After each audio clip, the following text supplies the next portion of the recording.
Welcome everyone to the Gaming is Beautiful podcast, where we tell you why video games, role-playing games, board games are beautiful. I am your host, Monkee. Oh, you fucking cartoon.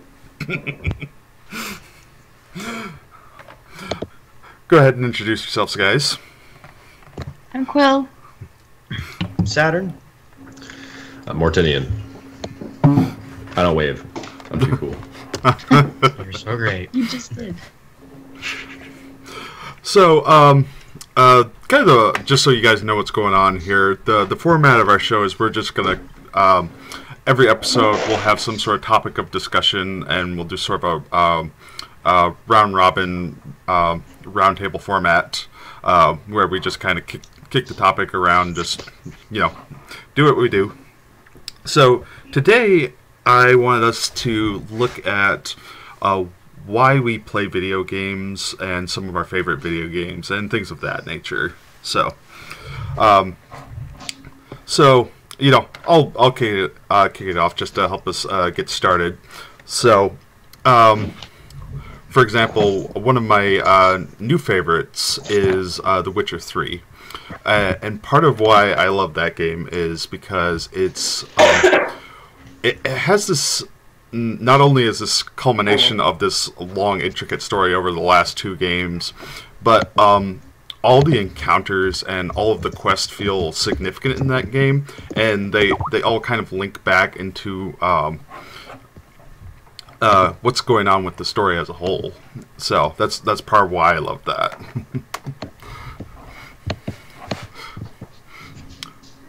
So, more...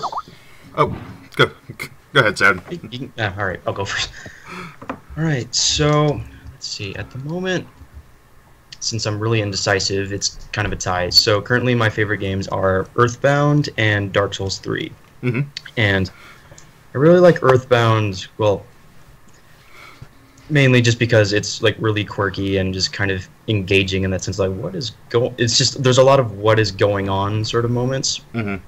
But also it's a good example, I guess, like that whole series in general is just like it's a very interesting way of how they tell a story. Like it's like really unconventional and quirky, and then just hits you with just like a very serious tone, and it just draws you in. At least that's how it is for me. Yeah. And as for Dark Souls 3, it's just one of those things where it's punishing, but at the same time, it's really it just feels really rewarding once you like reach a certain milestone. It's like, yes, it took me a while to beat that. Well, that's how it is for me anyway, because I'm terrible at those games. But yeah, I respect Dark Souls for what it is, but I've never been able to get into them just for that simple fact. It's just been they're kind of like they're just on that edge of too punishing, where it's like, okay, this is no longer fun for me anymore. I'm also very masochistic when it comes to games, so... Yeah, you do have to enjoy a certain amount of pain to play the Dark Souls series. Demon Souls, any of those. I say what though, you find someone who's really good at playing and you watch them play. It's like watching sports. It's beautiful. Yeah. Once people figure it out, it's like within the Dark Souls community, it's like this magical moment where they're like, "Oh, I understand how this works now," and it all comes together. Yeah. Switch flip. That's basically what is it. And then if you play through the whole thing again, it's like yes, like I'm just getting through this very quickly. This is really gratifying. Mm-hmm. Didn't somebody beat it with like a Rock Band controller or something like that? Oh, probably, yes. Yeah. I feel like Yeah. not just showing off. Yeah, someone. It's like this has gotten beat Dark too Souls easy for 1. me. I need a challenge. Yeah, somebody beat Dark Souls 1 somehow with a Rock Band controller. How do you even hook that up properly to? I don't know. Oh, USB. You might have had to do some modding depending on how exactly it interpreted the inputs. Just some. Well, yeah, I don't know how that would work exactly. Guys, I mean, if it just interpreted it as like a weird Xbox controller, then it'd be like, okay, you do your thing. Yeah. That is basically what it is. Just buttons are placed weirdly. Right.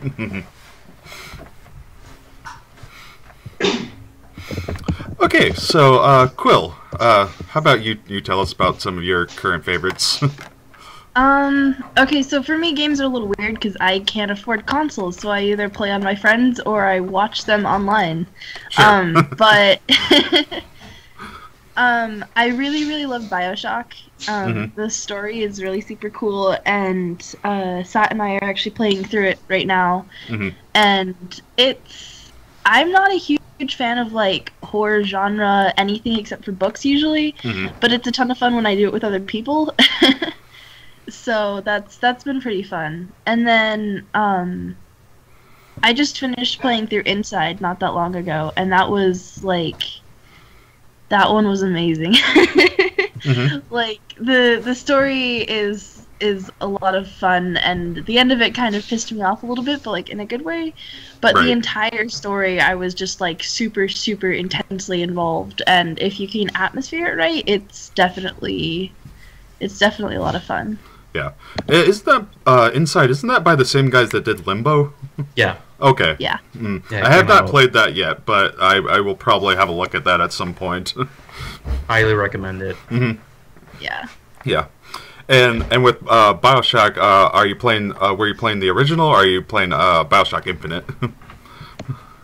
The original, but the remastered one. Right. Yeah, because they just came out with the remaster. I'm probably gonna do something video on that at some point here, because I haven't played the original in a few years, so it'd be nice to go back to it and see what it's like now. That's prettier. Oh yeah, it's definitely prettier. Luckily, we aren't having a lot of the problems that other people are having, so... Yeah. There was that one statue that, like, it wouldn't render, like, the new details, so it looked like crap, and the rest of the room was really pretty, and then, like, you got closer to it, and it all of a sudden, like, jumped up in graphics. Oh yeah, that was a bit weird. Yeah, and there've been some. I've been reading some different articles on it, and it seems like a lot of the bugs that were in the original are still there, and now it has new problems because it's a remaster. Whoops. That sounds like my kind of game. I tell you what. Yeah, and BioShock has always been kind of intriguing because it's not only is it's kind of this spiritual successor to the System Shock series, but it's kind of set in this objectivist hellhole where it's just like this is what happens if everyone can just decide to do whatever they want to do, and you have a megalomaniac in charge of the colony. Yeah. I need to finish System Shock too. He is a man not entitled to the sweat of his brow. Like, No, humanity it belongs sucks, but to is also super brilliant while it does so. Yes, true.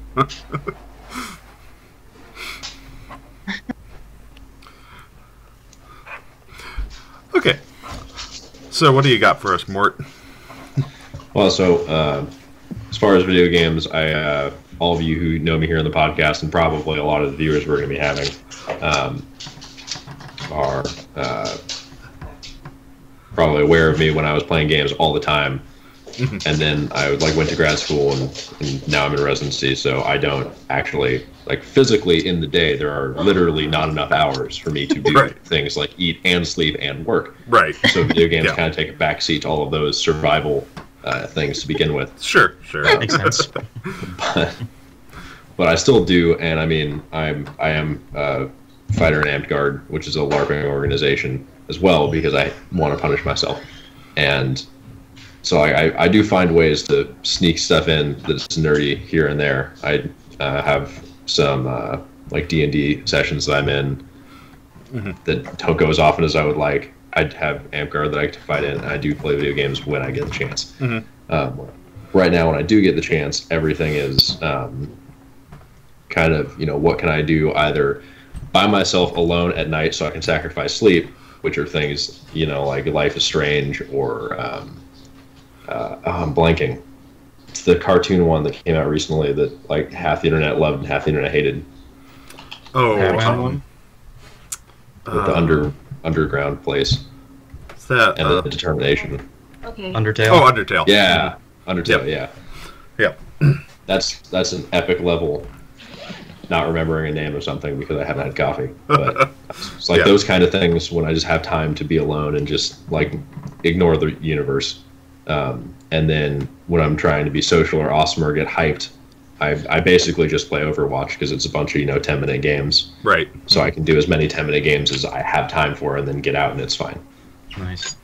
That's something I appreciate about Overwatch. It's like I'm not really someone who plays MOBAs like at all, and I don't really know if Overwatch really qualifies as a MOBA, but it's an arena. Yeah, like it's more akin to just sort of the format is slightly similar. Just it's actually more akin to like Team Fortress 2, where it's like you have an objective and you have a team of asymmetric characters, and they're all trying to complete their particular part of the objective. Yeah, like I've played TF2, and that was one of the main reasons why I picked it up.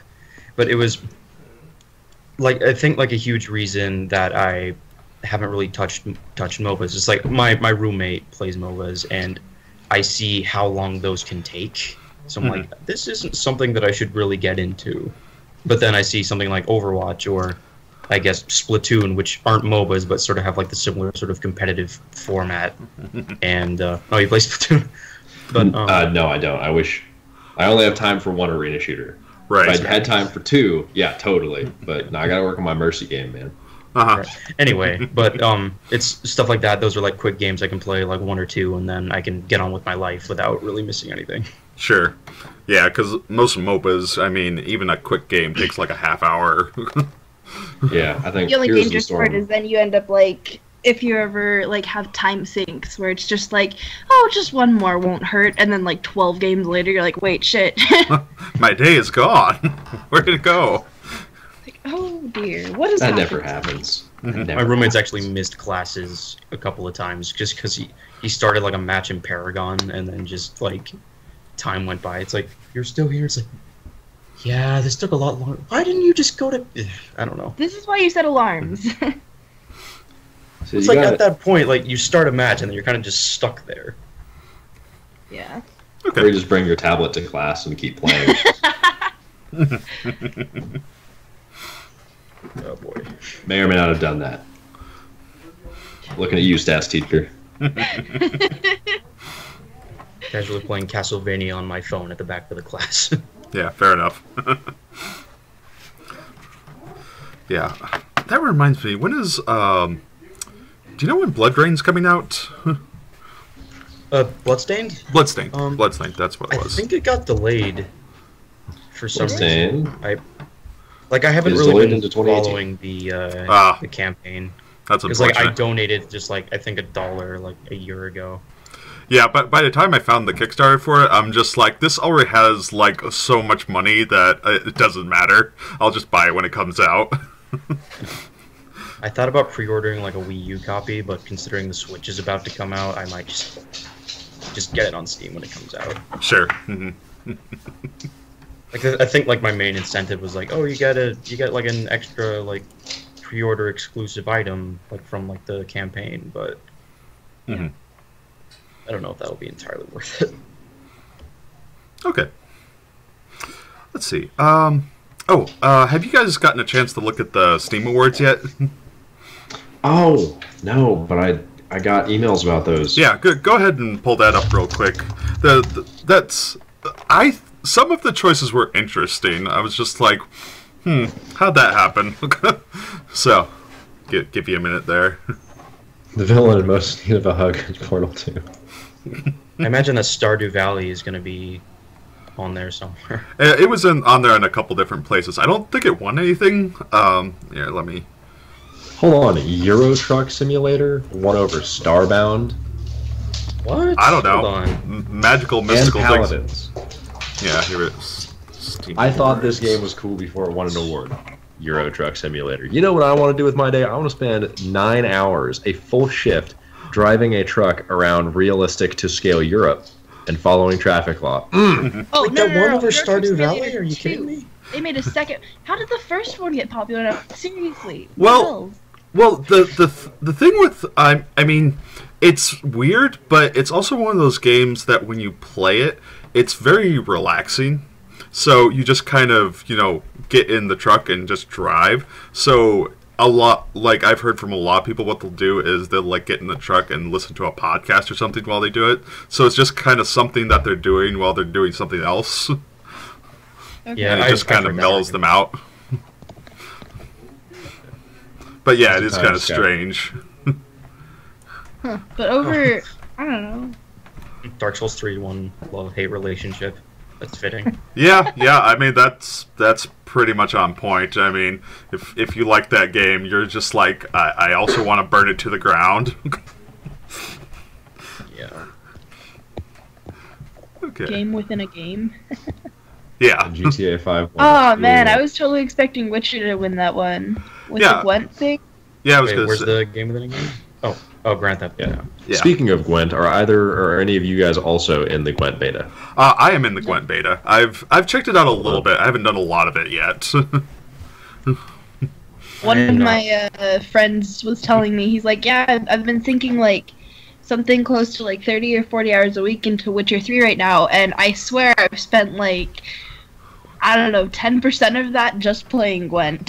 Yeah, you do yeah. spend a lot of time playing Gwent, especially if you want to do the Gwent side quests. You have to go and find all of those people and play all of the games. It's literally like almost like you're in a Pokemon world where it's like every random person you walk up to is just like, "Do you play Gwent? Sure, let's play." I actually haven't really started anything with the Witcher series. Like, I own 1 and 2, but I just haven't touched them yet.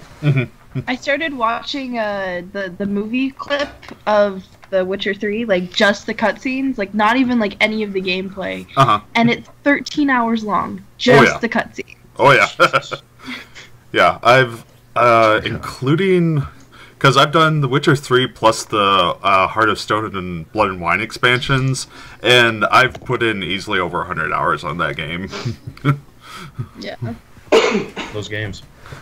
I think this is part of the reason I'm like not saving up to get a console anytime soon, is I'm just like, I do not have the time in my life to sink into this. Like, Right.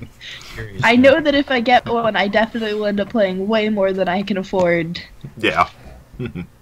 Oh, currently the most hours I've spent on Steam are with Terraria. Oh, let's see. What are my numbers? I'm pretty sure for me it's either Borderlands 2 or Skyrim. Let's see. Those are up there for me too. Yeah. Well, because Borderlands 2 is like whenever I like want to talk to my brother, I play Borderlands 2 with him while we just talk about stuff. So yeah, we've put in over 500 hours on that. Yeah. Like we've. Hey, since I've made test of time. Let's Yeah, see. currently my top 3 are Terraria, the first Binding of Isaac, and Dark Souls 1. Mm-hmm. My Steam is currently updating.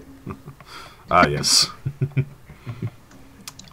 Yes. That's one. And it crashed. Ah, yeah. That's always fun.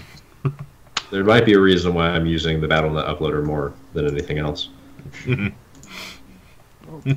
Have you guys checked out just speaking of Battle.net, have you guys checked out the Darkening of Tristram thing for Diablo 3? Yeah, I actually just did a video on that. It's basically what it is. They actually did a really good job with it. I created a new monk character and ran through the whole thing, and it took me about 2 hours or so. But basically what it is you start up in adventure mode, and you go to the ruins of Old Tristram, and there's a portal there. You go through the portal, and it not only like the screen starts becoming all pixelated and whatnot, and your character moves like they do in the old Diablo, so they only move in like 8 different directions rather than how they normally move. Everything's pixelated. Your life and mana orbs are like the old style ones from Diablo 1. They changed the whole interface to make it look like it. And essentially what you do is you just, they have a randomly created labyrinth, all 16 levels of it, and you just, go through it, and it has like all of the old unique monsters and bosses and whatnot, and eventually when you get to the bottom, you fight Diablo. Yeah, I started it on Thursday, and I got like maybe to floor 10, and then I just stopped playing because it was late at night. And then tried to play it again yesterday, and all the progress was lost. So I was like, no, why? Yeah, the way it's structured is you pretty much have to do the labyrinth in one go, just because it's hard to stop and come back. Yeah. Oh, painful. It just sucked because I got to floor 10, and by then I'd already killed the Butcher and the Skeleton King, so I have to do all that stuff again. Yeah, I'll probably do a couple more runs of it just to, I want to see if I can get some of the banners and whatnot, which look kind of interesting. I understand, like, the games that, like, you have to do it in one playthrough. Like, I understand, like, the structure and all of the reasons that they do that, but, like, damn, is it hard on your time schedule. Like... Yeah. It wasn't so bad for me since I was doing a video on it, so I was just, talking about it and recording at the same time, so... Yeah. Actually, I did that one on stream, yeah, and then I uploaded the VOD later. How do you find out what you got the most playtime on? I don't know if there's a... Should have hours on it. Yeah, I'm wondering if there's a way to sort by hours played. I don't know if there is or not. You need to have, like, an Overwatch when it tells you, like, so many hours played on these characters. They need one of those. I'm sure Blizzard... I know what it is. I'm sure Blizzard tracks all of that. They just don't show you all of it, because then You can type /played and it will pull it up for you. Okay, cool. Yeah. Oh, we're talking about that right now. Okay.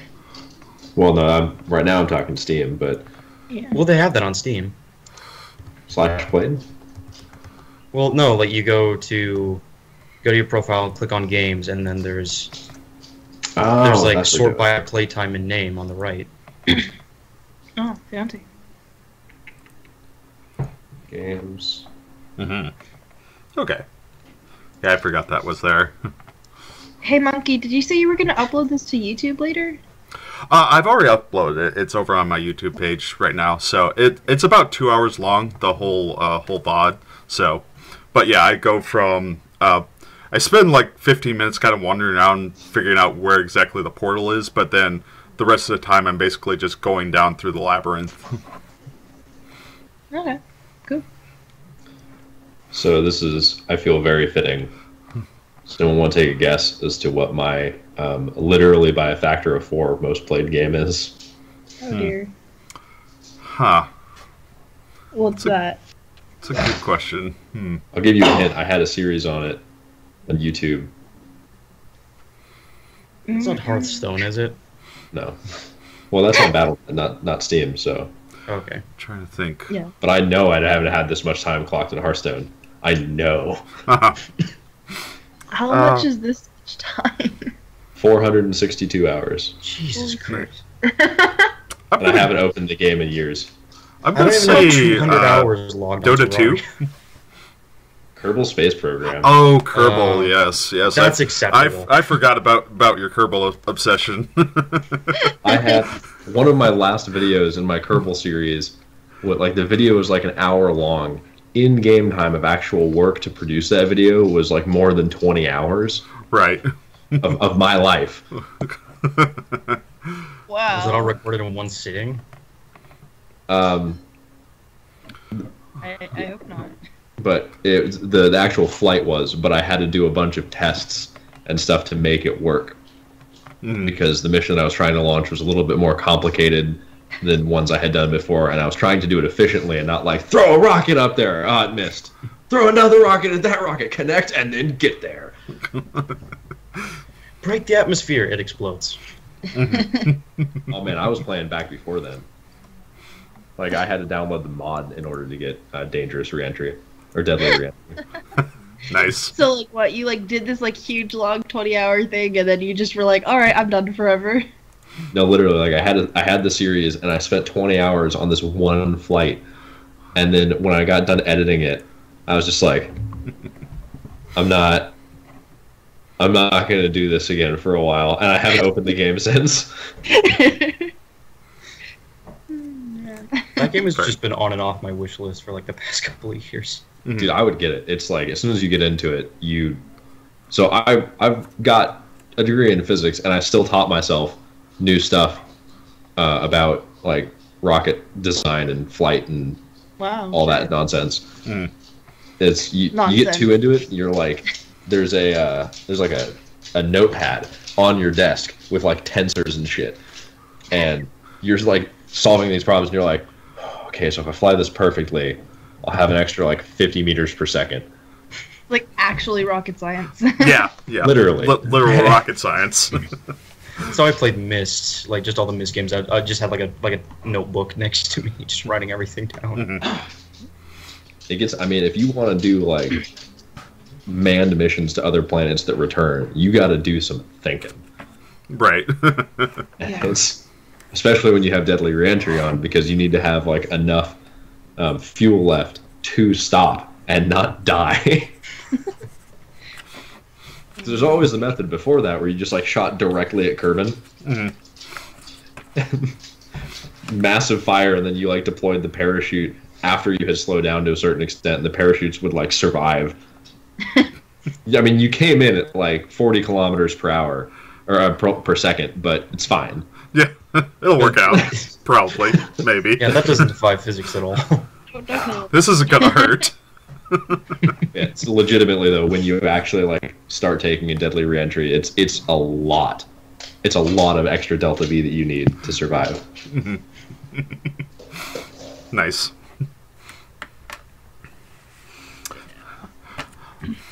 Oh, I'm gonna reveal what like total casual I am. The only game that I think that I ever like actually like wrote down like stuff on the side was one of my friends and I, when we were kids, used to play the Nancy Drew games, and like for some of the puzzles we would have like, we literally had like a folder, like this was like back when we still had like the computer that was like this deep.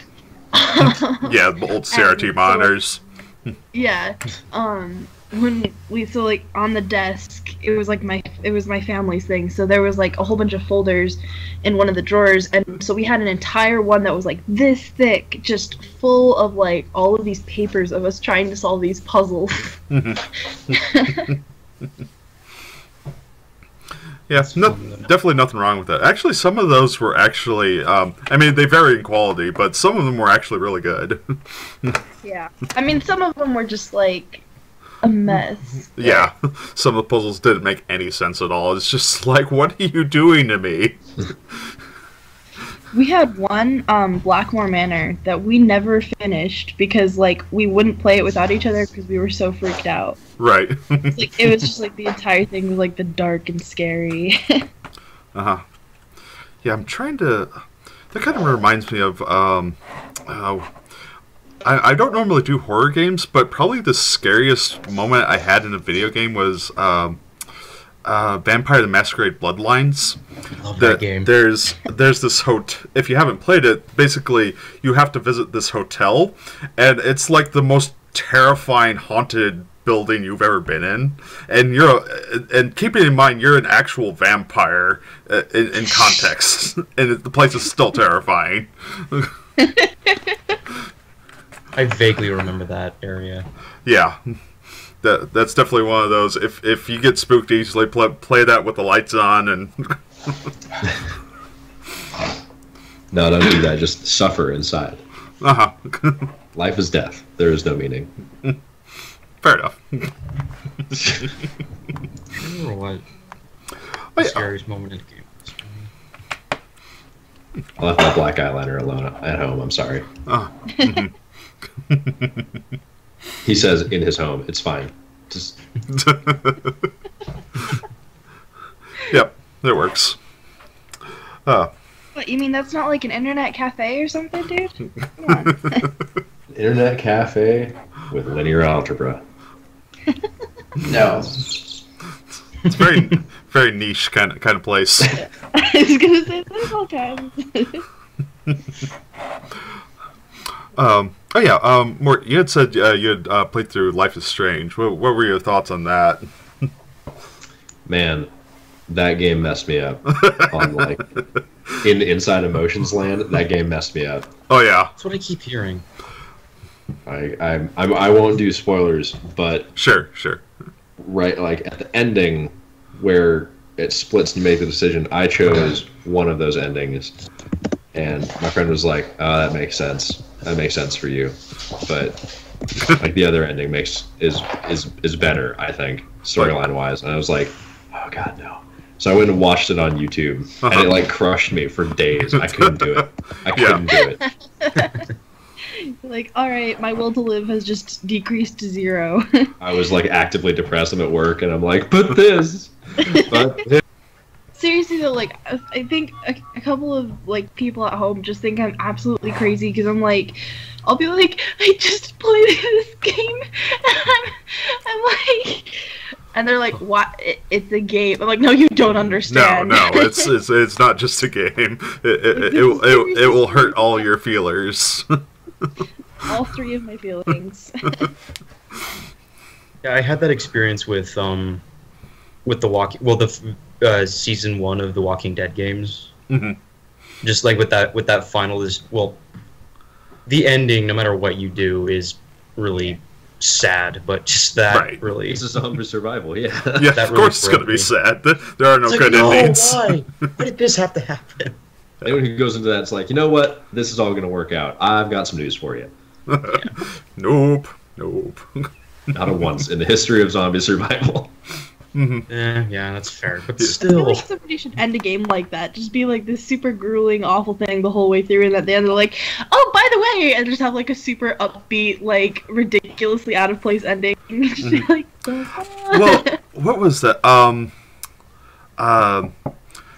Some of the Dead Rising endings were like that.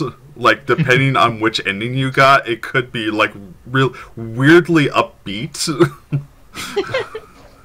think some of the Silent Hill games did that as well. Or like with like the alien, the alien endings. Mm-hmm. It's like a dog was doing this the whole time. I don't understand.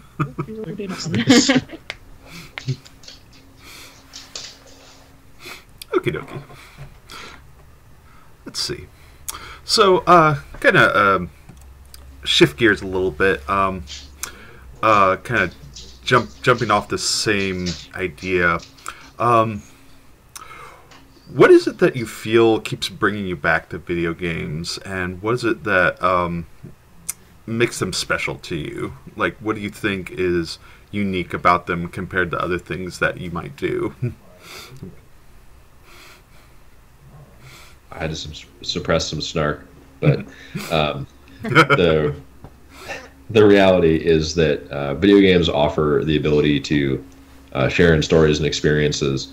And so there's like the 2 ways I play video games. You've got the Overwatch, where I'm just trying to shoot people in their face and or put a Heilstrahl in their face with whatever works. Mm-hmm. Team action, adrenaline, and then the other games I play are all storyline based, and those are all kind of like, I want to read a book that I can mess with that can make me feel feelings. Mm-hmm. Like a lot harder than a book can, because as an example, using Life is Strange, I was very much a completionist with that game, so I've got 50 hours on record with it, which is far more than you need to spend to completely play that game. Right. And there are characters in that game that by the end I was like, this is my best friend. Yeah. I have so much emotional investment in this person because of like the voice acting and the really realistic movement and stuff. It tricks you into really caring in a way that a book just as good as they can do. There's just no way they can do what a video game can do in the same allotment of time. Sure. There's like a deeper interaction. Exactly. And so you get these. To be fair, some of these games are like so many hours. So, I mean, when we say the same allotment of time, we're talking like the Wheel of Time series. Yeah, it's fine. I could never get into the Wheel of Time. It was like I started reading the first book, and it was like 70 pages in, and they haven't left the village. I'm just like, this book is doing nothing. I haven't had the chance to read those yet. What's up, buddy? You could probably give him a pass. No, you can't get under the. I don't want to read the Discworld books now. Just because our D&D campaign's going to be in there. Mm-hmm. Yeah. I have a very long list of books that I need to read, and both of those series I'm like, why do I always like pick series that are like 11 billion books? Like, seriously. I mean, I read fast, but Yeah, you just gotta like read trash novels. That's how you do it. They come out like with one every 6 months. You spend 3 hours on it when you're bored, and you're like, all right, I'm back to my life. Good. Yep. Solid. Yeah, I'm rereading the Harry Potter series right now. I'm on book 2 right now. So that's nice. Sat doing a Harry Potter class at the moment. Ah. Oh yeah, I have to reread the books as well because I'm taking a political science class that's focusing on the world of Harry Potter. Okay, I'm sorry. Look, I just... That didn't quite process. Okay. I might need to back that train up and try again. There are Okay, some let me try to things. explain Assignment this. is legitimately just like write 8 pages of essentially like a politically based fan fiction. Oh yeah, that's an assignment that's doing like 2 weeks. But anyway, so the class it's a political science class, but then as sort of like an added feature, we're using, I guess, just like in-book examples of, I guess, like, I don't know, like, I guess like a really good example at the moment what we're studying is like the criminal justice system, and then we're analyzing like the Ministry of Magic and like how they take care of stuff, and then how Azkaban prison is like the most just inefficient and just it's just a really overkill sort of way of doing things. It's just sort of like a catch-all for whatever crime you commit, all the way down from like stealing something from a store or killing thousands of people. Doesn't matter. You're going there anyway, getting the same punishment as everyone else. It's like that one list of like people who are admitted into the asylum, and it's like got everything from like actual like crazy stalker people to like sort of depressed that one time. Like that's an actual thing. Like there's a list somewhere of like people who were admitted into an asylum in like the 80s or the 90s, I don't remember. And it was literally just like all of these people were just tossed into the same boat. And it's like some of the listings were like, is a horrible abuser who's absolutely insane, and then like the next list down would be like, was horribly abused. And I'm like, why would you put these people into the same room together? Yeah. So they can learn about each other and grow in understanding Somehow through mutual that's not torture. how that worked, but Why don't you talk to I each other? admire your optimism. Yeah. Look, man, you gotta be optimistic. Yeah, that kind of reminds me of Arkham Asylum. I just recently finished the Batman Telltale series, and I'm just always whenever Arkham comes up, it's just like, this is a bad idea, you know, right? You know, putting all of the criminally insane people in one place together. Nothing could go wrong. Nothing ever has gone wrong. Nothing ever goes wrong here. Yeah. Yeah, no. Batman has definitely not had 3 games, a bunch of comic series, several arcs in the TV shows. No. No. We're just gonna pay copious amounts of denial over this entire. We're good. Yeah. It's fine. Yeah. Everything. The Joker's done several bad things while at Arkham Asylum, but you know what? Maybe he won't do it again. My favorite are okay, and like it's really sad because they're always like legit when they try doing it, but like when they let the villains out, like because they've done like their redemption arcs. Like I can think of Freeze, the Penguin, and Harley had one off the top of my head where they're going straight and they like try and live their normal lives. And like by the end of the episode, something always happens and makes them snap. But the fact that the asylum lets them just walk out like that is just like, okay, yeah, that's a thing. It's okay that they murdered like hundreds and hundreds of Gothamites. It's cool. They could just go be happy. And plus, they probably hadn't been back in there for that long. It's probably been like a couple of months. Yep. Probably. I mean, that's all it takes to reform several someone. years. Of course. No. It's like a few days, and then we just wait a month to be sure because, you know, all those people with the politics.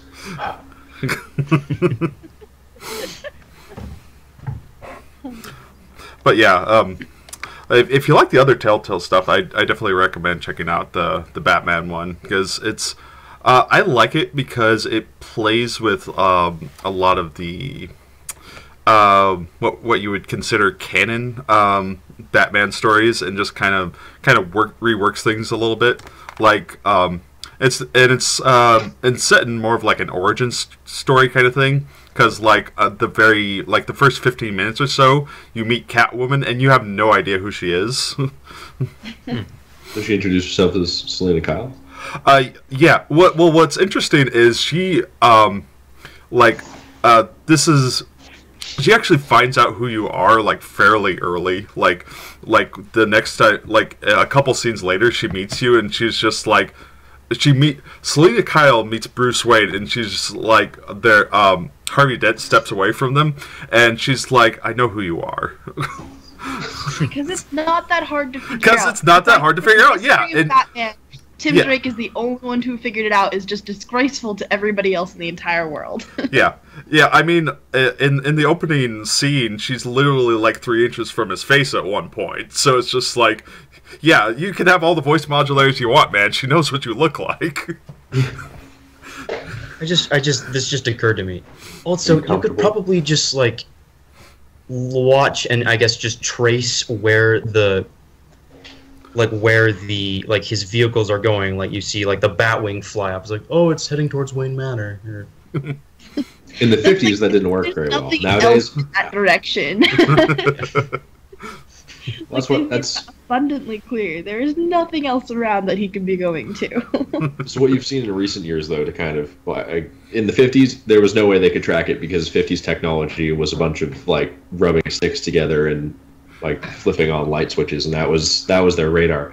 But nowadays, with that technology, they made adjustments. Like there's a bay in Gotham, and now when he takes the jet back in, his jet, because his jet's like a combo jet / submersible, so he will go into the bay and then turn his lights off, and then he follows tunnels back to Wayne Manor because that's not tracked.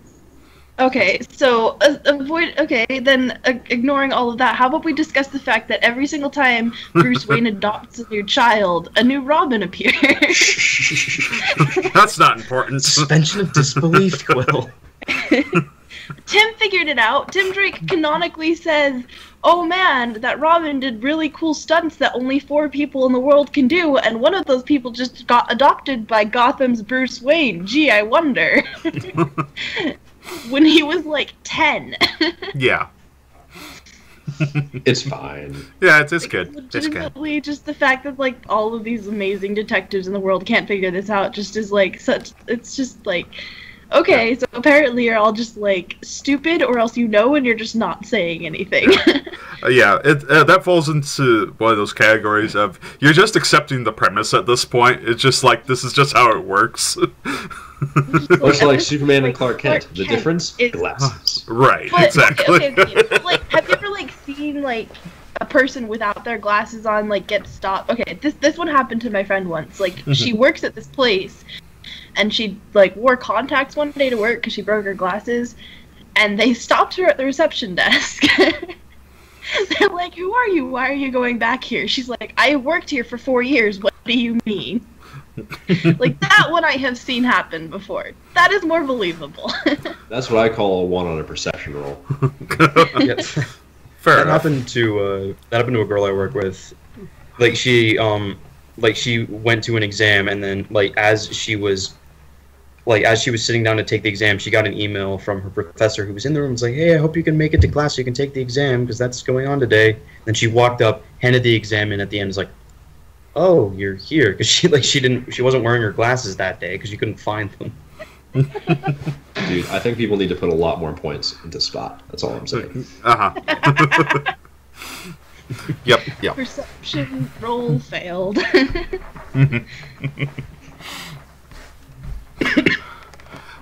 Okay, so Saturn, we'll bring it around to you. What is it about video games that keeps bringing you back? Let's see. I guess the main thing, like the main 2 things that get me back, like keep bringing me back to games, is story, and then also the world. Mm-hmm. Like I like Earthbound just because the story is just like really, really bizarre and just does a lot of things that a lot of RPGs didn't really do at the time. Because it's like back then RPGs weren't super weren't super popular around that time, and then also it was a bit unconventional because rather than being sort of like a fantasy sort of thing, it was just like a bunch of like suburban kids who just so happen to have psychic powers going out to save the world from an alien menace. Mm-hmm. Only the Japanese. Yeah. Hey, you gotta love them for that. Oh god, yeah, those games are something else. But then there's that, and also stuff like Undertale, which is like one of those also oddball things that kind of it intrigues you at first just because it's like really unconventional and just like it's like I kind of want to know where this is going, and then it gets to a certain point where the story kind of gets a little bit more heavy and just sucks you in. It's like, well, I'm on board now. Mm-hmm. That, and I guess that would be the same thing with stuff like the Witcher games. Like I feel like that would have the same effect on me, because those are based off of books. So, and just from what I've heard, they're just as engaging, if not more, because you're interacting with it. Mm-hmm. Like as for like world and stuff like that, I think that's a lot what games like Dark Souls is for me, just because it's like, aside from it being like very punishing, just like watching the world and just looking how everything is built is just really fascinating to me. Mm-hmm. Yeah. There are a couple better examples, but I can't think of them off the top of my head. But yeah, for example, you have like the Elder Scrolls series. Even though individual games have nothing to do with each other, they've been building this established lore for years upon years, and stuff that happened in Morrowind is now part of. You can read about in books, and there's artifacts and things you can find in the world and stuff like that, and like for example in Skyrim, all the Dark Elves have basically had to leave Morrowind because the volcano exploded, and you're just like, I was there, I remember that volcano. Just don't tell anybody because they'll think you're crazy. Yes. It's funny because I actually, whenever I've played Skyrim, I always play a Dark Elf, and whenever I make a new one, it's like, well, like when they're going to execute me, it's like, well, return your remains to Morrowind. It's like, I don't want to go back there. It was a dark and terrible wasteland to begin with lots of strange mushrooms and creatures. It's funny that you think that I want to go back. Yes. And I guess one other thing that kind of draws me in is just sort of like the fulfillment of solving something. Mm-hmm. Like aside from Dark Souls is like the obvious one for me, but then also stuff like The Witness, which I picked up recently. Ah, yes, The Witness. Because that's a game that'll make you hate yourself over obvious answers, but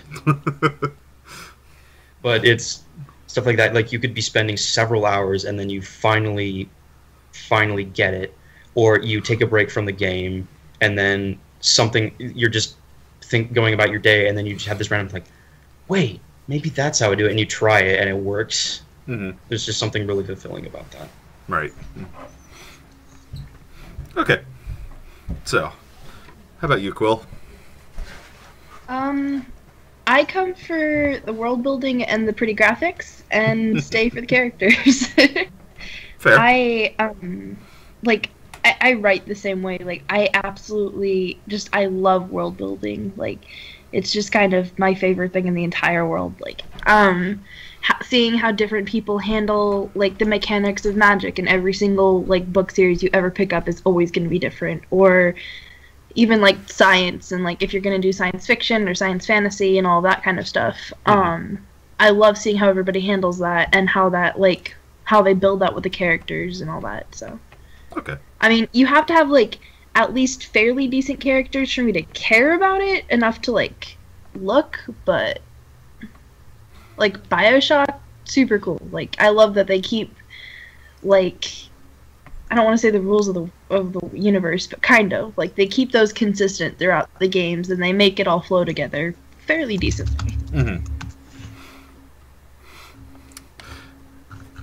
Yeah, for me, a lot of what brought me to video games is, well, part of it is I just grew up with them. I mean, I started playing games when I was probably like 6 or 7, so it was just a part of who I was growing up. But it was also when I was a lot younger, I was very timid and very shy, and one of the things that video games allowed me was a certain amount of escapism, where I could, go and be in this world for a while, and things didn't seem so bad. Go things like Baldur's Gate, Fallout, these just big, expansive places where you can make whatever character you want and get lost in the story and the world. I can actually relate to that too. Just that sort of disconnect from the real world. Mm-hmm. I mean, I feel like a lot of people who pick up games as kids are looking for a little bit of that. Mm-hmm. Yeah. Okie dokie. So, I think we've been on about an hour now, guys, so we'll go ahead and start wrapping things up here. Yes. Where can folks find you out in the wilds of the internet if you want to be found? I don't have anything right now. I guess I'll start. So you can find me at SAR Mortinian on Twitter, SAR Mortinian on YouTube. I won't give you my Facebook because I don't love any of you that much, but that's okay. Fair.